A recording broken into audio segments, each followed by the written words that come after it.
Yeah, dude. Yeah! Good, dude.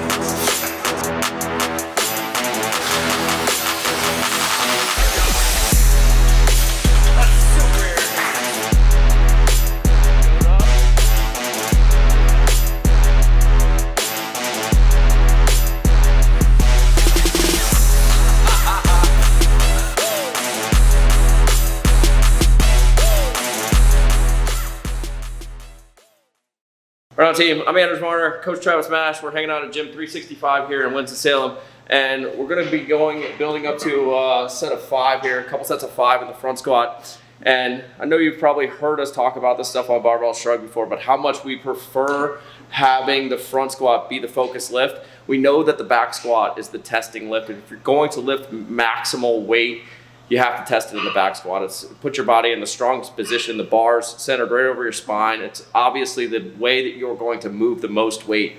But for a training effect, we really like to talk about the front squat kind of being the best movement that you can choose in the front or in the squat for a couple reasons, in that having the upright torso makes it a much healthier movement on your joint. Plus, Travis is gonna dig into kind of like the physiology side of it and talking about the extensors in your back and why it's optimal for building a big, strong back and performing the movement.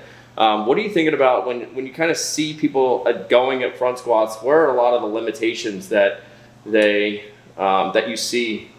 Back strength is going to be the biggest one, because since the bar's in front of you, you've just increased the moment arm of between any of the intervertebral joints. So no matter where on the spine, that just got to be maximized. So you know, by keeping it in front, you're going to strengthen that core in a way that's going to stabilize the torso, being straight up and down. You know, you're still going to get just as much of the quads as you would in a high bar back squat. The only thing you might be limiting is you don't do as much hip. But if you do pulls and like if you do any kind of deadlift or any kind of clean, that's going to be more hip anyway. So like I feel like it's also a safer movement in a clean. Like if in the front squat, if I can't get it, I can just dump it forwards, and so I'll never get hurt. Whereas in the back squat, you're kind of in a predicament. Maybe you can dump it, but some people get stuck in a position where they can't get it off of them. They can cause problems. So I think it's safer. It's great for quads. It's great for the core in a way that will transfer to a lot of other movements. So, and mobility-wise, I feel like it's easier to get in a lower position, at least for me. Yeah. So just all around, I like the front squat. It like balances your body out instead of having to fight for position. Right. Having it loaded in the front kind of eliminates some of the ankle mobility that you need. So we're gonna build up to a heavy set of 5 here, or hit a couple sets of 5. 225. I'm sure Matt's gonna load this thing up because he's way stronger than me. And here you go.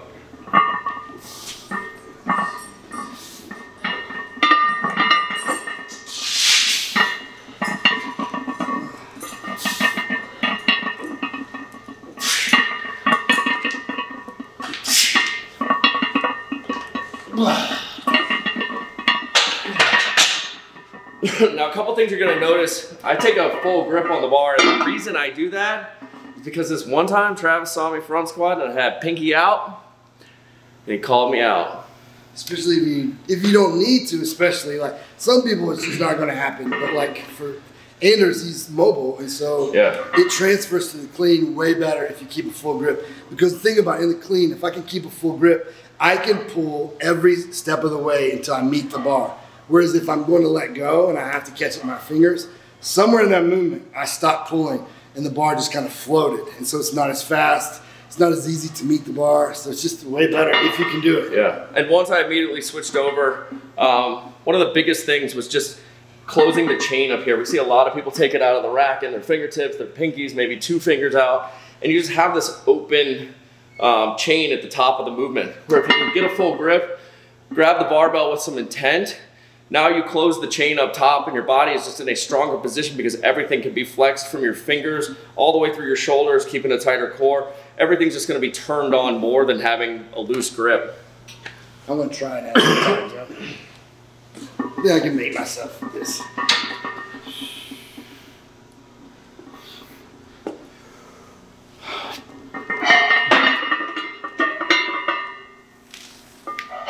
Good.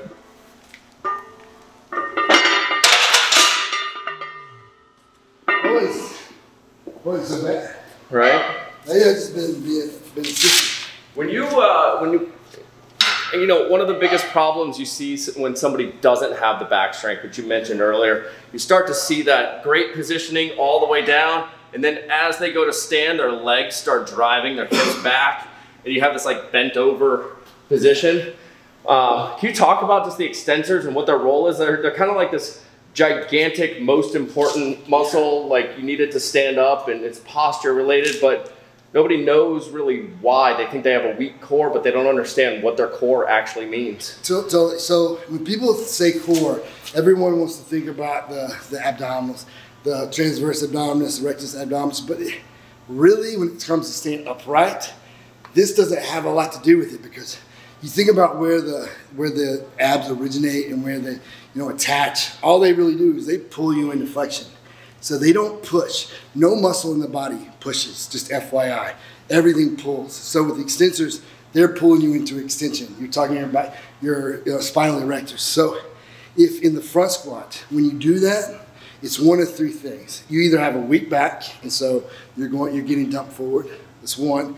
Two, you have weak quads. So your body is trying to shift to the hips to where it's stronger. Or three, you're out of the hole, you're just not thinking of a good verbal cue, which is to drive into the bar. So it's one of those three things if you're getting dumped forward. So try to do all three of those that I just told you and eliminate which ones are working and not working.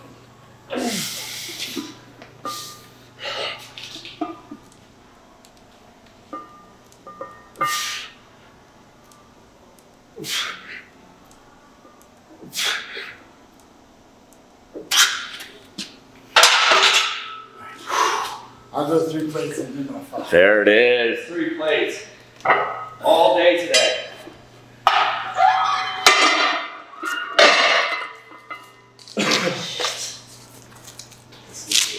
It's so funny on front squats with me, where I hurt my neck, it's like 3, it's like, it doesn't matter the weight, but when it's 5, it becomes hard to hold my back. Yeah. Right? So it's what I need to do. So this is good.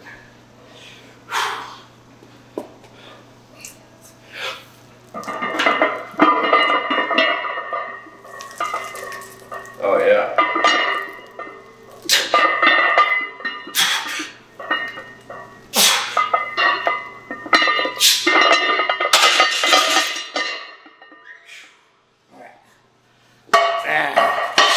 Every ounce of me right now wants to throw 315 on there. Give it a ride. Give it a ride. Not for 5. The other thing we start to see a lot of too when people get down into the bottom of the hole is that knee valgus thing. I find that happens a little bit more in the front squat for some reason than in the back squat. What that means is when people get down and they go to drive out, you'll see their knees come in. You probably see some of this stuff when people lose connectivity and lose their glutes when they catch a clean at the bottom or they're trying to bounce out of the hole. Yeah. A lot of that is really just people losing their glutes at the bottom and really thinking about staying connected the entire way down. Of course, when you send your hips back, you're not going to be fully contracting your glutes, but in practicing the movement, just being aware of where your hips are in space, and then once you hit the bottom, driving through the floor and really squeezing your butt as tight as you can as you come up is going to help a lot if you suffer from having that knee valgus, the knees caving in position.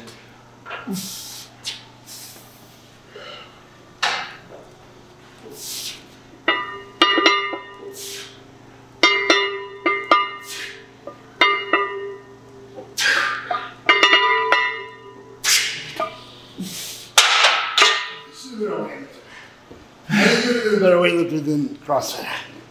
You got the movement.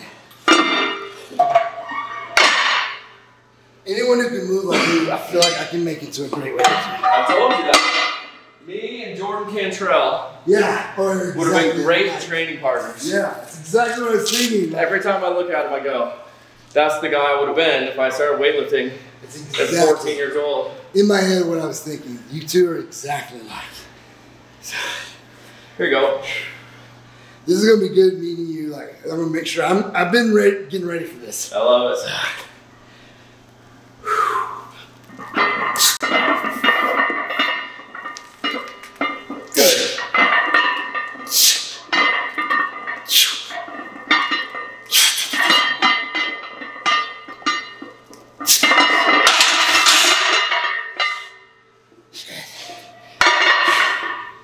You want one more here? All right, man. Good to see y'all. Thank you for letting us come in here. Yes, anytime. One more time. Good? Yeah. Right on. So, big points of performance before we get out of here. Full grip on the bar, staying connected throughout the movement, making sure you're driving through the floor, squeezing your glutes on the way up, and really focusing on getting that chest big and contracting those erectors in the back, making sure that you're actually keeping that upright torso and good posture on the way up. Some little things might be to, if you wear a belt, make sure you're breathing deep into your stomach and pushing out against the belt in a 360-degree motion. So Andy Galpin is the one that told me that. The other one would be with the feet. You know, he's talking about valgus. Think about spreading your toes, externally rotating. We'll keep those glutes engaged as well. Or just pushing out. But with the front squat, I found by, you know, pushing my toes into the ground like they're rooted and externally rotating, that's the best way to do it. Yeah, man. We'll see you guys next week.